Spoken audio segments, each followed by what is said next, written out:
평안하셨습니까? 송지호입니다. 비가 오기 전에 새들은 낮게 날아갑니다. 개미는 안전한 곳으로 거처를 옮깁니다.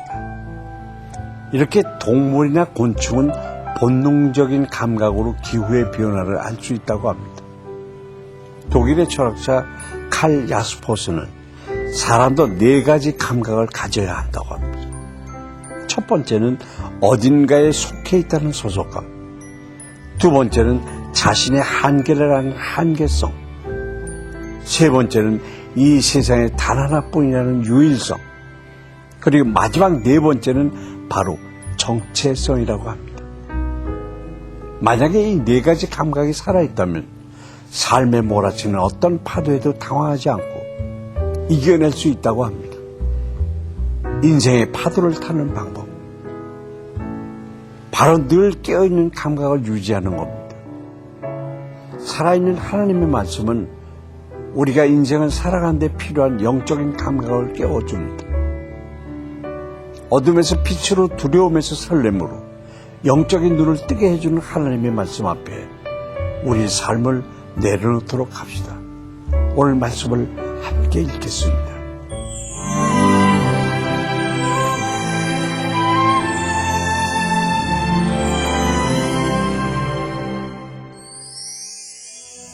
오늘 보실 말씀은 사도행전 26장 16절에서 23절까지입니다.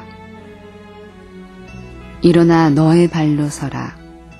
내가 네게 나타난 것은 곧 네가 나를 본 일과 장차 내가 네게 나타날 일에 너로 종과 증인을 삼으려 함이니 이스라엘과 이방인들에게서 내가 너를 구원하여 그들에게 보내어 그 눈을 뜨게 하여 어둠에서 빛으로 사탄의 권세에서 하나님께로 돌아오게 하고 죄사함과 나를 믿어 거룩하게 된 무리 가운데서 기업을 얻게 하리라 하더이다. 아그리빠 왕이여, 그러므로 하늘에서 보이신 것을 내가 거스르지 아니하고 먼저 다메섹과 예루살렘에 있는 사람과 유대 온 땅과 이방인에게까지 회개하고 하나님께로 돌아와서 회개에 합당한 일을 하라 전하므로 유대인들이 성전에서 나를 잡아 죽이고자 하였으나 하나님의 도우심을 받아 내가 오늘까지 서서 높고 낮은 사람 앞에서 증언하는 것은 선지자들과 모세가 반드시 되리라고 말한 것밖에 없으니 곧 그리스도가 고난을 받으실 것과 죽은 자 가운데서 먼저 다시 살아나사 이스라엘과 이방인들에게 빛을 전하시리라 함이니이다 하니라. 바울은 다메섹 도상에서 만난 메시아 예수께서 자신을 이스라엘과 이방인들 가운데 증인으로 또 일꾼으로 세우셨음을 간증하고 있습니다. 더불어 주께서 자신을 통해 사람들의 눈을 뜨게 하시고 어둠에서 빛으로 사단에게서 하나님께로 돌이키게 하시며 죄사함과 거룩한 기업을 얻게 하는 일을 하게 하시리라 약속하신 것을 증언했습니다. 바울의 이런 고백은 복음이 우리 가운데 일으키는 역사가 어떠한지를 잘 보여줍니다. 복음이 들어오면 눈이 떠져 땅에 매여있던 눈이 하늘의 영광을 보게 되고 자기만 바라보던 눈이 이웃을 볼 수 있게 됩니다. 복음은 빛을 등진 삶에서 빛 대신 그리스도께로 향하는 삶으로 방향 전환을 일으켜줍니다. 복음은 사단의 노예였던 사람을 하나님의 자녀로 바꾸어줍니다. 복음은 죄와 사망의 권세에서 우리를 해방시키고 하나님 나라를 기업으로 얻게 하는 것입니다. 여러분은 어떻습니까? 복음으로 인해 이 같은 변화들을 체험하고 있습니까? 그리고 복음을 통해서 사람들에게 어떤 도전을 주고 계십니까? 이어서 바울은 자신이 예수님이 주신 이 거절할 수 없는 사명을 받아들이고 유대 온 땅과 이방인에게까지 복음을 전했다고 증언했습니다. 바울의 얘기 중에 회개하고 하나님께로 돌아와서 회개에 합당한 일을 하라라는 말씀은 전도의 핵심 내용입니다. 참된 회개는 그리스도인다운 삶이라는 열매로서 확증되는 것입니다. 이어서 바울은 유대인들이 자기를 잡아 죽이려고 하지만 자신에게 잘못이 있다면 구약 성경에 반드시 되리라고 예언된 내용을 전한 것뿐이라고 말합니다. 그렇습니다. 이미 성경에 예언된 대로 그리스도께서 온 인류를 위해 고난을 받고 죽으사 3일 만에 부활하셨고 그 사실을 바울은 전한 것뿐입니다.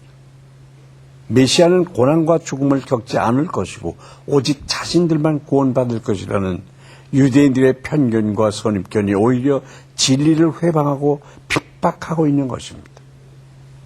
예수님은 그리스도로서 고난을 당하셨고 죽은 자 가운데 부활하여 잠자는 자들의 첫 열매가 되셨습니다. 모든 민족에게 하나님과 생명의 빛을 선포하고 계신 분입니다. 우리는 그리스도의 자녀로서 복음의 통로 역할을 하고 있습니까? 세상에 빛이 되는 삶, 사랑을 증거하는 삶, 바로 예수님의 증인으로서의 삶을 살아야 할 것입니다. 함께 기도하겠습니다.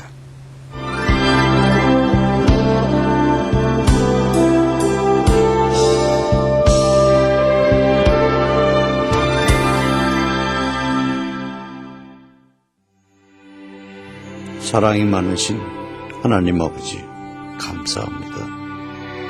죽었던 우리를 다시 살리시고 어둠에서 빛으로 사망에서 영생으로 옮겨주신 하나님의 은혜를 진정으로 감사드립니다. 또한 삶에 찾아오는 모든 문제 가운데서도 우리를 건져주시고 인도해 주시니 감사합니다. 사도 바울이 여러 고난 가운데서도 예수님의 증인이 되었듯이 우리도 무슨 일을 만나든지 간에 하나님의 사랑을 나타내고 증거하는 인생을 살게 하여 주시옵소서. 오늘도 우리의 인생을 사용하여 주시옵소서. 예수님의 이름으로 기도드립니다. 아멘. 인도 북부의 우타르 프라데시와 마리아 프라데시 지역에 살고 있는 30만 명의 가호이 바니아인은 남녀 모두가 교육의 질이 매우 높은 편이며 금융, 사업 등 전문 직종에 종사합니다. 그들은 교육의 가치를 높이 평가해 가난한 사람들을 위한 장학금을 쾌척하는 문화를 가지고 있으며 자녀들을 친족 혹은 같은 카스트 내에서 결혼시키고 싶어 합니다. 그러나 힌두교 신앙이 매우 깊어 모든 힌두 종교의식에 참가하는 한편 엄격한 채식과 금주를 지키고 있습니다. 가호이인에게 복음을 나눌 수 있는 충성스러운 선교사를 보내주셔서 문화와 삶 가운데 예수님의 복음이 전해지도록 기도합시다. 높고 험한 산길을 지나 저 멀리 지평선이 나타나면 어느새 마음에는 평안이 찾아옵니다. 거친 파도가 가라앉고 저 멀리 수평선이 보이면 우리의 마음에 잔잔한 평화가 밀려오죠. 우리 마음도 수평선이나 지평선 같았으면 좋겠다라는 생각을 해봅니다. 일도 사랑관계도 늘 평안하고 잔잔하기를 넓고 부드러운 언덕으로 펼쳐지길 소망해봅니다. 이렇게 어느 누구나 잠시 쉬어갈 수 있는 마음, 그런 마음이 바로 예수님의 마음 아닐까요? 편하게 기댈 수 있는 마음, 쉼을 얻게 되는 마음, 그런 넉넉하고 여유로움이 우리에게도 있었으면 참 좋겠습니다. 송교의 큐티동안 오늘 여기까지입니다. 감사합니다.